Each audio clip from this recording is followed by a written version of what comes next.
Një operacion i përbashkët mes SPAK dhe autoriteteve franceze ka goditur një tjetër skemë mashtrimi të call centerave që dyshohej se vepronte në Tiranë.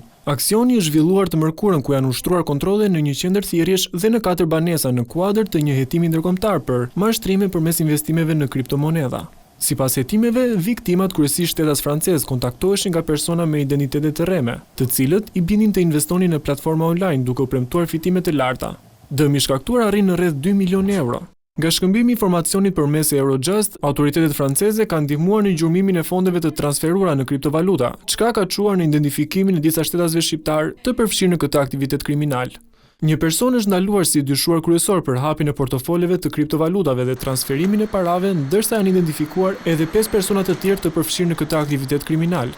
Hetimet vijojnë për të zbuluar të gjithë rrjetin. Gjatë operacionit janë sekuestruar kompjutera, telefona, pajisje elektronike, portofole kripto, një automjet luksoz dhe shumë parash në disa valuta, çka dëshmon për përmasat e këtij aktiviteti. Ky operacion vjen në një kohë kur Shqipëria është vënë shpesh në fokus për aktivitetin e call centrave mashtrues, që synojnë zhvatjen e qytetarëve të huaj përmes skemave online.